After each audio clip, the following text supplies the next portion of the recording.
માતાજી બધાને નવા દાડા અને નવા વ્લોગમાં રામ રામ. આજે આપણે શાળાથી આવીને વ્લોગ બધા ચાલુ કરી દીધું અને અત્યારે આપણે નીકળી ગયા છીએ જે ખેતરમાં આપણે પાળા પડેલા ત્યાં કે આપણા ઘઉં નીકળે છે કે નથી નીકળે તો જરૂર જઈએ. આ રસ્તો તમે જોઈ લીધો છે, આપણા ખેતર તરફ જાય છે. આ જો મિત્રો આઈને આપણે કૂતરા ભસતા હતા આપણને, પછી લીધો આપણે પથરો જોઈ લ્યો જો કેટલું જોરમાં ભાગ્યું. આ જો આપણે ચોમાસામાં બધું તળી ગયું છે, આટલું ફૂલ પાડી આવ્યું. આ જો મિત્રો આપણે ઘઉંના ખેતરમાં આવી ગયા ને આપણા ઘઉં ઉગી ગયા છે, જોઈ લો. હવે આપણા ઘઉં કમ્પ્લીટ ઉગ્યા છે. આગળ હતા ફરીથી વાત જો આપણે પાળક પડ્યા એટલે ફટોફટ ઘઉં નીકળી ગયો. આ જો આપણે વળી આના ઉપર આપણે ચડીએ અને આજુબાજુનો વ્યૂ જોઈએ. પેલા આપણે જોઈ લઈએ કે પૂર્વમાં કઈ છે કે નથી.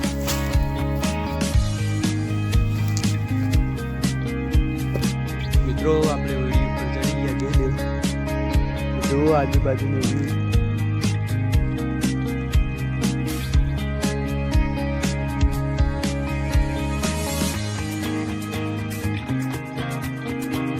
જો તમને સામે ડુંગર દેખાતા હશે કેટલા સરસ દેખાય. હવે આપણે નીચે ઉતરી જઈએ, અહીંયાથી આપણે ડાયરેક્ટ 1 2 3. હવે આપણે પેલા સીટે જોવા છીએ.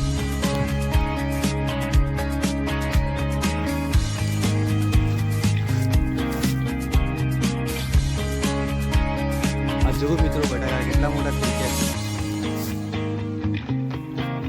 મિત્રો આપણા આખા ખેતરમાં તો કમ્પ્લીટ નીકળી ગયા છે. હવે જઈએ પેલા ખેતરમાં કે આપણે નાખ્યા હતા એ ઘઉં નીકળે છે કે નહીં નીકળે. જોઈ લે આપણને જે કૂતરા ભસતા છે આ ખેતરે પણ આવી ગયા. આ જો મિત્રો મકાઈ કેટલી નાની છે, જો કેટલી ખતરનાક દવા છોડી છે, દેખાતી છે. એની બાજુમાં હું તમને ખતરનાક વસ્તુ બતાવી. આ જોઈ લે કુવેશ તમને દેખાતી હશે. અમારી ભાષામાં કુવેશ છે, તમારી ભાષામાં શું છે જરા કમેન્ટ કરીને જણાવજો.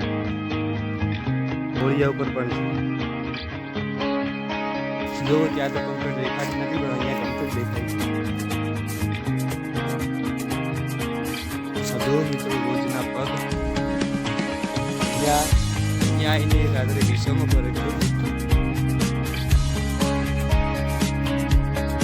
જોઈ લો આવી ગયા આપણે આ ખેતરમાં.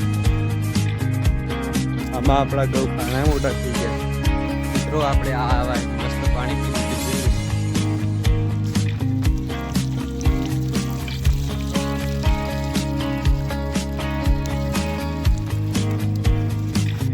જોઈ લો. હજી ઘઉં ઉગ્યા નથી આપણા.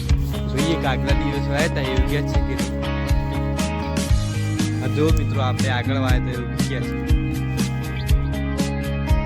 હજી નાના નાના દેખાતા જો કેટલું સરસ સૂર્ય દેખાય છે. આપણે આ ખેતરમાં જોઈને નીકળી ગયા ઘરે. અને એટલે આપણે આ બ્લોગને પૂરો કરી દઈએ. બ્લોગ સારો લાગ્યો હોય તો લાઈક કરજો, શેર કરજો અને સબસ્ક્રાઈબ કરજો. હવે મળીશું કાલના નવા વ્લોગમાં. ત્યાં સુધી બધાને જય માતા.